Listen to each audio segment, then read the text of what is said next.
What's poppin', you guys? Welcome back to my channel. So today I'm with one of my girls, Penelope Romero. I wanted to bring her on because I want to be able to share with women like different lifestyles of women, whether it's interior designing or business or mom or life.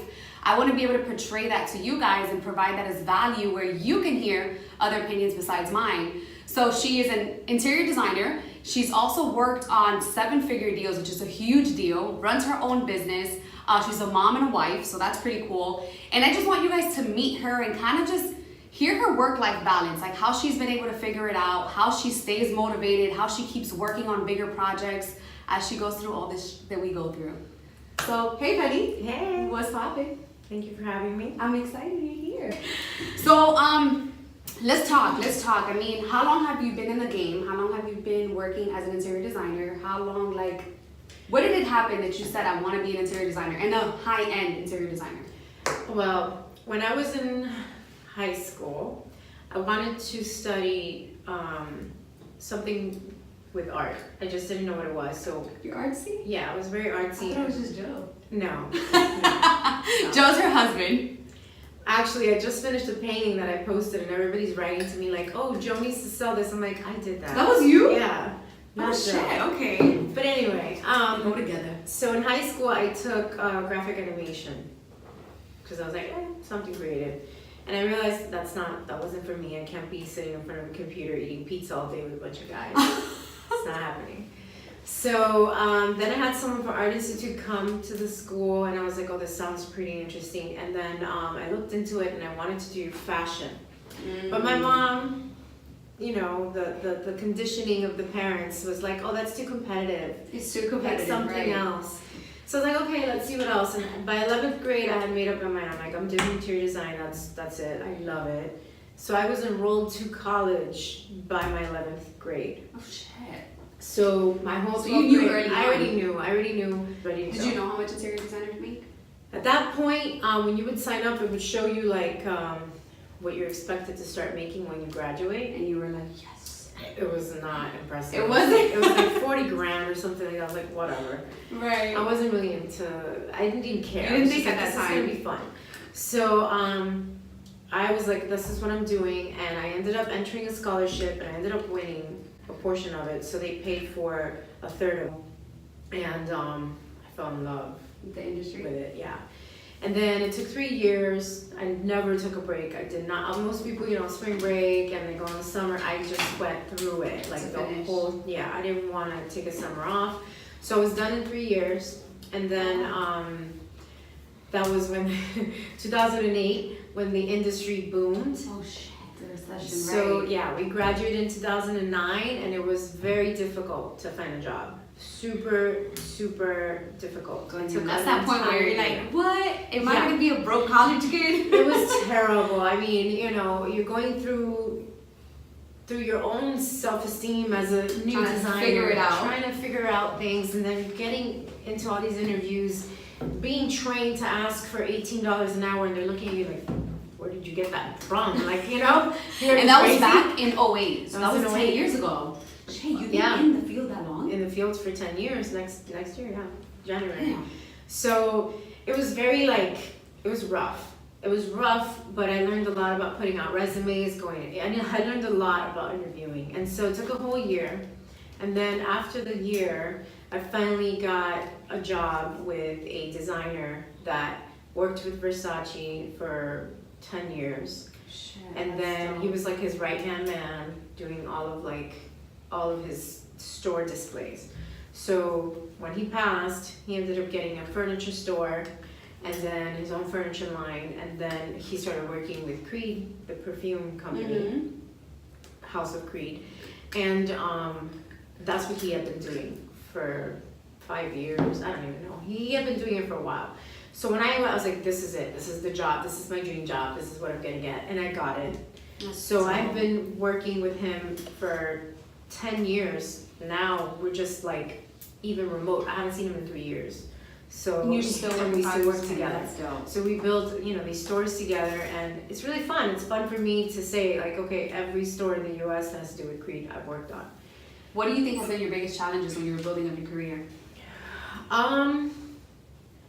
It depends because, for example, when I worked with this guy and then I worked with another designer, one of the top ones in Florida, I had to make a choice and say, okay, well, do you want to go off on your own or do you want to keep working for someone else? And that was something that was a challenge for me because I had to leave the safety behind and take off. Entrepreneurship. Yeah. That's such a big spectrum. And freelancing was, back then, it was harder because now you got jobs left and right because the industry's doing a lot better. But back then, it was not easy.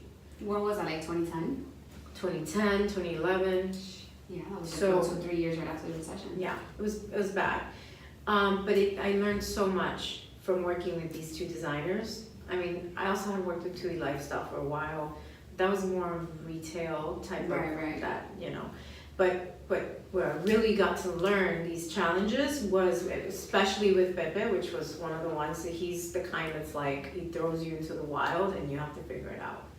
And like, that was great because he would give you these projects that were multi-million-dollar projects and he would give you a canvas. At any point you say, holy I am dealing with like a $4 million project. At the beginning, it's like, you don't want to mess up, you're just scared, but then you just become so immune to the money. It's like, oh, $40,000 chandelier, okay. Like, you just become so immune to stuff like that, like from seeing these budgets. And you're like, when you go shopping for you, it's like you forget, you know, that your budget's on another level. So you just, I know, that's true. Go to IKEA, you find an $8 lamp. Yeah, you're like, oh, this is so cheap. I know. Yeah, no. So, but I loved working for him because he really allowed me to just get lost and if you mess up, you learn. Right. And that for me, thank God, I could do that with a designer that ate all the mess, you know, because if you're doing this on your own and you mess up, it's going to cost you. So he gave us that field to do what we had to do to learn and he covered the mistakes. Until you started freelancing, that's when you. When I started freelancing, that was so scary. That was like, okay, now if you mess up, you better be ready to pay it. You gotta show both faces. Yeah, it was like, that was a scary part. And so recently with the project that I got on my own, thank God it was the same, you know, $2-3 million guy that I had with Pepe. So it was smooth. It was a smooth transition because I already knew how he worked and he already knew how I worked. He reached out to me to do the next house, so it felt comfortable and it was like just the perfect project to explore being on my own with. With Pepe messing up enough, now I understood, you know, because that's the truth. You mess up. You gotta mess up to learn. You know, you go to school and they're gonna teach you all these things, but the perfect world. You're not gonna learn what you're gonna learn in the field. You're not gonna learn that in school. That's so true. You're not. That you're not going to learn how to run a business, how to make deals with these people. So you're out in the trenches. So I met Penny and her husband back in like 2012, right? When you guys first were doing I had just started my entrepreneurship. Yeah, so I met them when my boyfriend had just moved on from New York and we started our own like first business and then they were launching their clothing line, which I'll let her tell you about it. And we clicked right away. I guess it's because the cemetery was there, but you didn't have kids at that time yet. Well, no. Kid. Right, I just added an S for free. But they were really launching, and I think that because we were both launching, it definitely like gave us a relationship to be like, damn. We're on the same wavelength. So talk about that. Like, where did you guys go from you wanting to do interior designing to like wanting to run your own company when it's closed? We went through a period of he was always so sure of what he wanted to do. He's like, that's my brand. That's the message I want to portray. Right. This is my baby. I was still trying to figure out what my baby was. So, which we've had this conversation. Which we have. How old were you at that time? I was, that was like 2012. I don't know. That was 6 years ago. Yeah. So I was like 20 something. Yeah. Which is like where I'm at now, trying to like, what's my baby? Yeah, what's my baby? And I think this is a midlife, what's your baby crisis? It's my friend used to say, you're having a quarter life crisis because I was like 25, what am I going to do with my life type of thing. And so I was like, maybe interior design is not for me, right? But I didn't notice. Oh, you questioned it? Yeah, I questioned it, and then I was so sad because I'm like, man, like you've been on this for a while, this is your degree, and you're going to give it up. So I went through a quarter life crisis where I started searching for spiritual. That shit's real, girl. Yeah. Like for real. Like that is real, and be honest about it too. It's real. It happens. It does. depression kicks in, and there's nothing to second be guess ashamed yourself, of. what am I able to do? Yeah, and so I remember doing the 9 to 5 plus 2 hours of commute. When I arrived, I was just like 12-hour so work day. drained. I was drained, and I was like, I'm not happy. So I thought, well, it's not because interior design maybe it's not for you. That's what I thought. I didn't even think it's like your work-life balance that was completely off. So talk about that then. And we were already trying to get pregnant.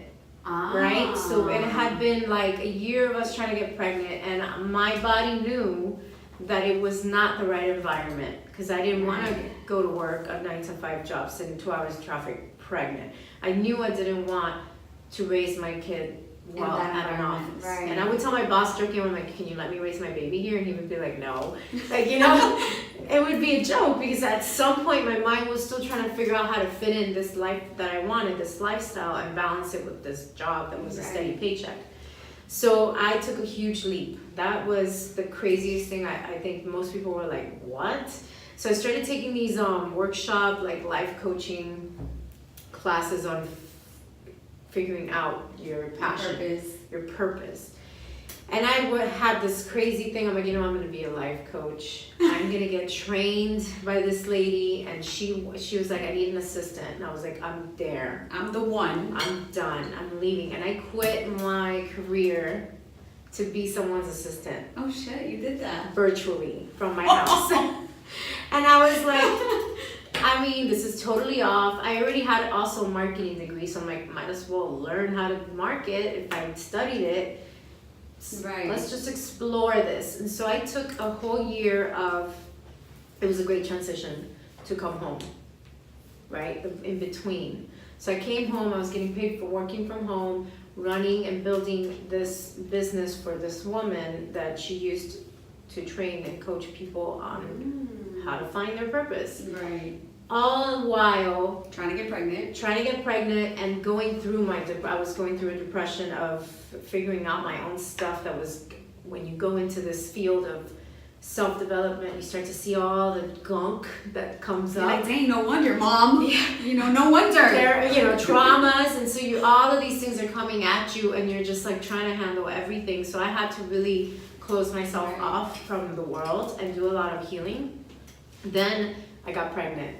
And that was when everything... At the right time. It was amazing because it was right when I let go of the needing to get pregnant. It was literally when I quit. I quit her because I was so stressed and overwhelmed from running her business that the day that I told her, I cannot do this anymore, this is not good for my self-care. And she was like, well, I preach about self-care. So if you're not happy, I can't have you. And I can't I'm glad force that she was open. Yeah, she was very like, you know, if I'm preaching about this, I don't feel comfortable having someone that's struggling with being happy doing what they don't love. So that week I got pregnant. That's nuts. It was like, that's like your body knows it's like, all right, you're good now. I felt this weight lift off my shoulders. And I had reached out to the one that I was working with for Creed. I'm like, listen, I'm about to be really free. If you need me. For interior design. Yeah, again. So you went back real quick, like, let me test it over here. Yeah, I was like, listen, if you need me, I'm here. But I'm doing this from home. And at that point, he had already like moved. So he's like, don't worry, we can handle this remotely. And I was like, great. I got pregnant and I enjoyed the hell out of my pregnancy while working with him and building my business, right? And from home. Never again. I will never go back to an office. It's just not gonna happen. Especially as a mom. No. Yeah. There's no time for that. There's no time for that. So I really had to give up safety and security, and I had to go through the darkness of me to figure out what kept you motivated. I wanted to be a real big role model for my kids. I didn't want my kids to even pick before something. You got pregnant? Yeah. The thing is, before I got pregnant, I wanted to be this perfect healed being before getting pregnant, which is so stupid to think. It's like, there's no end to your growth, you know? And I wanted to be like this perfect, like, oh, Zen mom and meditate every day. And it's like, that's not how it is. And I wanted to have this perfect, you know, life. And I had to realize that that's not how it works. you know. But what kept me motivated was like, I want to be different than my parents, and you know, I want my kids to be better than me. It's about being and our kids not lineage. have to heal from their past. From their past. That was the biggest thing. I didn't want my kid to have to heal from his childhood. And I think a lot of our generation isn't paying attention to that. Like, the reason why you're depressed, you're anxious, you're suicidal, you're this, you're that, is based upon what you dealt with in the past that you haven't. Yeah. But now your kids are seeing you the same way. Yeah. Stuck at home, not wanting to go out, not wanting to do all these things. So then when your kid in the future is saying, because of my mom, it's like it continues. It's a generational curse. Yeah, it's a curse. And what kept me motivated was I owe it to my kids to show them what happiness feels like. And it starts with you. And it starts with me. And so for me, I had to be like, okay, I need to, and I don't know if it was a hormonal shift, but when I got pregnant, the depression went away. Wow. It felt, I was like, whoa. Maybe that's your, no, I'm just kidding. So you imagine some people get pregnant. You won't be because you don't know where that hormone shift is going to take you. Some people, you know, they get more emotional. So then I got into like this whole, you know, conscious parenting thing, and I wanted to be very conscious. So thank God Joe is very much on the same wavelength as me. So we catch each other a lot. And even therapy, I'm always doing therapies. I love learning about myself, and I love learning like what's in my way and get it out. And all of it comes from your childhood. So for me, it was what keeps me motivated is I want my kid to see me doing what I love, because if I don't do what I love, then I'm not going to show up with love, and I'm not going to show up happy. And if I don't show up happy, he's going to be like, what's wrong with me? Because mom is not happy. Because the kid doesn't understand his that. Mom unhappy. Yeah, and the kid doesn't get that. The kid doesn't get that that's a mom thing, that's your own thing. No, they're like, it's related to me. I'm the one that must not be good enough. Right. And that's what happens. And so for what kept me motivated was to create a lifestyle for myself where I can show up as love. And sometimes I don't. Sometimes I'm like, I'm having a day and I need you to take him, and I need to just go off on your own. And that's important too, like self-care and self-love, and like just doing you, and get in your car and stay silent. Yeah. Literally stay silent. And that's one of the things, like, you know, you have asked what advice for me as a mom is self-care. That having every like entrepreneur, successful person starts their day off with self-care. Something. Some sort of mental conditioning, breathing technique, affirmations, meditation, visualizing their perfect day, something, 30 minutes, 15 minutes, an hour, whatever time you have. Everybody does it. It has to be this discipline that is non-negotiable.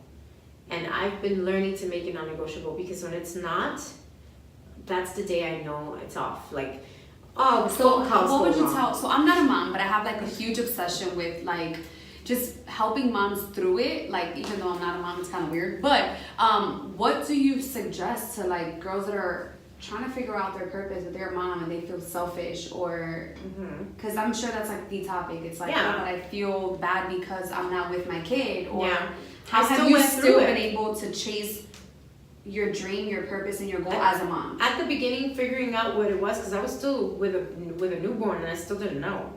I was like, I don't know what I want to do. Like, yeah, I do design, but I don't know. Like, what's your purpose? So what worked for me was treating everything as an experiment. Oh, okay. Everything's an experiment. Nothing is a failure. Plus, every entrepreneur does what? How many businesses before they hit the real one? So I tested cooking food, shooting food, and guess what? That didn't work out because I realized I didn't want to be in the kitchen all day, but I learned how to work a camera, and I learned how to set up lighting, and I learned what daylight does to pictures. Right. I learned how to edit. I learned all of these things that I will end up using for something. So I treated everything. I spent like maybe a year and a half exploring all of the things that I found interesting. And it didn't hit me until Joe said one day, when you talk about design, you light up. When you get a new project that you have to design, you become someone else. And that was like, oh wait, I didn't know. Good observation, babe. Yeah. And that day was when I was like, yes, universe, okay, let's do this. Bring me, because I felt so scared to take on a big project because I was a mom. So I kept telling myself, I can't do this because I'm a mom. I can't take on this project because how am I going to handle it? It was this complete fear of having a commitment outside of my baby. So I kept saying no, I would push it. But then I'm like, oh, what am I supposed to do? So like you shut your own door down. Like, I gave it to you, but you told me no. Like, I don't know what to give you. I'm just let you keep in your mess. place your order, please. Right. So I can deliver it. And no refund. And no refunds, yeah. So it wasn't until my baby got really sick, when I was like, why is this happening? Why is this happening? I know that everything is an emotion that causes us to get sick. So I'm like, what happened that my baby got sick? And we were in the hospital for a whole week, and that week was when it hit me. And he was like, we had that conversation, and I think it all happened for him to tell me, like, you light up when you design. And I left that hospital feeling so awakened. Like I was he's like I could this figure is it out. it. Yeah, and I was like, yes. I just said yes. I was To every like, project. yes. No, I just said out loud. I'm like, yes. Whatever you want to bring me, bring it. And that was in November. Of 2017? Yeah, 16? last year. Oh shit. November. That was And then, recently. yeah, that was recently. A year It took ago, me years for me to say yes to something that I've been doing a long time. So I kept being like, oh, whatever, I have to do it. Because that's what I knew how to do. That was That was a year and ago. a half years into your career already. Yeah.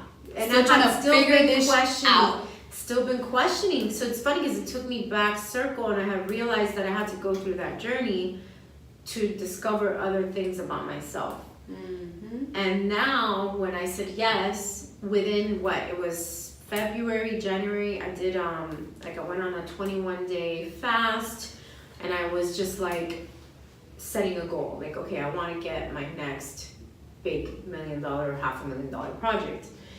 And the fast was 21 days long, and 7 days in, my client that I haven't spoken to in years texted me.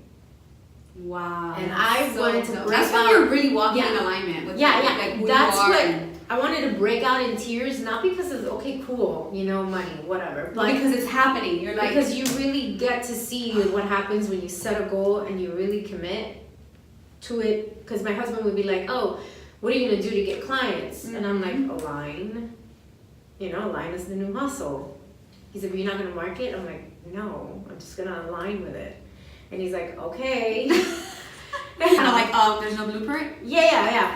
No, he's just a businessman. He's like, Right. who are you gonna advertise to? I'm like, I'm just gonna align with it. And just go with it. And I'm just gonna align. And then His business mind was probably like, no. Yeah, he's like, but you need to advertise. I'm like, trust me that especially in the interior design field, it's about who you know more than anything. Right. Like, you usually get your jobs through your vendors and stuff like that. Yeah. So to kind of wrap it up, what would you? So you said goal. That was your goal. What is your 2018 goal that you're still left to accomplish, and what's your next year's goal? Okay, so 2018 goal. Honestly, I have a list I should show you on my phone. I've hit almost 15 of them. Because you All wrote of it them. down. We have been doing that for the last 3 years, where we each write it down on a notepad and I check it off month by Literally, month by do the month. same thing. It is so powerful to write your goals down and then check them off. So yesterday when I was going through them, because you had asked me, and I'm like, oh man, I have to look at my goals. I got them all. The only one that we haven't. Wasn't that like a good moment? Yeah. Like, damn. The only one left is that we're launching a new collection for DFG, and I had put $30,000 in sales. And we still have a month to hit that. I'm sure we will.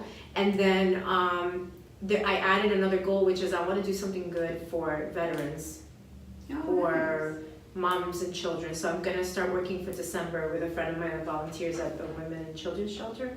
And I want to do something for them this year, because I say this every year and I never make it a priority. And it's like, well, how many trips are you gonna take and crap are you gonna buy? Like, you could. And sometimes I think when you have the accountability of someone else, somebody like, hey, let's do it together. Yes, you're like, yes, and she's so good at that. She's just so good at putting these events together, and it's the perfect person to partner with. So that's one goal I want to hit for December, and then next year I have a ton of goals. But one of the most important ones that they're more personal, is I want to show up as a friend, because I feel like I could do better at that. And for my family a little more. I want to build my financial portfolio, because now it's more about where to put my money. And which is a whole nother topic. It's a whole nother topic, but it's true. I'm reading this book, I Can Teach You to Be Rich by Ramit, and it's been really good. It's about where to put your money and how to grow your portfolio. So that's my new focus. And I want to sign my next $1 million project for the year. Hit 500,000 in sales with DFG. I'll link all her social media handling and her IMDFG business websites down below. So don't worry, you guys can check out their dope ass brand. Look at that t-shirt. It's so cute. Look Look at that. The 9's gonna be dope, so just stay tuned. It'll be in the description. But. This one's exclusive, so it's gonna launch. Okay, cool. So, and one of the goals we actually got super creative about it last night is we want to collaborate and have an art exhibit for Art Basel. So we'll see. Oh, and we're gearing it around empowering women.